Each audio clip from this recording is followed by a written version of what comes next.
ये कहने के लिए भी कि परिवार में सुख शांति आ जाएगी, सब ठीक हो जाएगा, रिश्ते बच जाएंगे, बच्चों का सब अच्छा हो जाएगा, अच्छा नहीं बहुत अच्छा हो जाएगा, ये सब कहने के लिए बहुत हिम्मत चाहिए।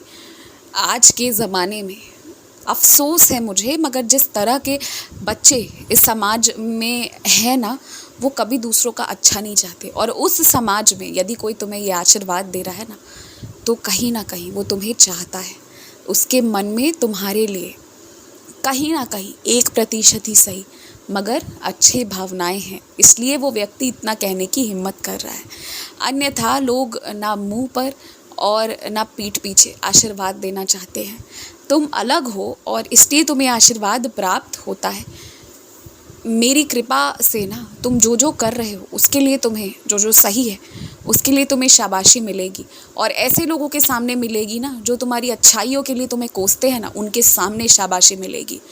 और उनका मुंह तुम्हें बंद नहीं कराना हो, क्योंकि तुम्हें किसी बड़े का अपमान नहीं करना। उनका मुंह खुद मेरे बच्चे बंद कराएंगे। जहाँ वो गलत है वहाँ पर जो तनाव का माहौल बनाने या उत्पन्न कराने की कोशिश कर रहे हैं ना, अब वो उनके हवाले छोड़ दो। तुम खुश रहना चाहते हो ना, अपनी दुनिया में खुश रहो और थोड़ा सा अपने जीवन को व्यवस्थित करो।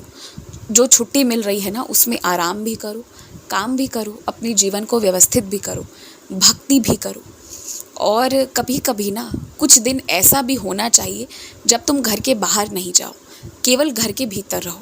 घर के भीतर रहकर चाहे तुम कुछ काम भी करो, लेकिन बाहर जाने की ना अलग थकान होती है। तो कभी कभी घर में भी रहकर आराम करना चाहिए। तुम्हारे अंदर इतनी कृपा तो मैंने ज़रूर डाली है कि तुम ये महसूस कर पाते हो शब्दों से भी कि किसके मन में क्या चल रहा है, किसकी कैसी शक्ति है। मुंह पर मीठे शब्द कहने से क्या वाकई में उनके दिल में वो बात है या कुछ और है, ये सब महसूस कर पाने की शक्ति है तुम्हारे अंदर। और यही कारण है ना, तुम जो इन चीज़ों को महसूस कर पाते हो कि तुम गलत लोगों से बच जाते हो।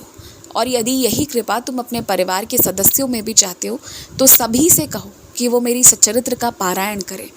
और जैसे तुमने भक्ति की है ना, उसी तरह से भक्ति करने का कम से कम प्रयास करें। समय समय पर मंत्र जाप करते रहा करो, संकल्प लेकर करते रहा करो और हवन भी करते रहो। हवन करने से बहुत कुछ बदलेगा, तुम ये याद रखना। और जहाँ मन ज़्यादा घबराए तो फिर अंजनी पुत्र हनुमान का सहायता लो। तुम भगवान के श्री चालीसा को पढ़ो, तुम उससे सब ठीक हो जाएगा। और तनिक भी मत घबराओ। मंदिर में सेवा करने से कोई छोटा नहीं हो जाता। और जो वो करने से गुस्सा हो रहा है, अभिमान दिखा रहा है, जिसके अहंकार को ठेस पहुंच रहा है, मतलब वो मंदिर में विराजित भगवान को भी कुछ नहीं समझ रहा है, तो वो इंसानों को क्या समझेगा। और वैसे लोगों से क्या उम्मीद करना। तुम्हें लगता है कि सबके जीवन में अच्छा है और तुम्हारे जीवन में कोई चीज़ कम है, तो ये गलत फहमी है। सबके जीवन में दिखावा है और तुम वास्तविकता में रहते हो। फ़र्क केवल इतना है, बाकी जो है सबके लिए वैसा ही है। घबराओ मत, सब ठीक हो जाएगा। दीपक जलाओ, खुश रहो।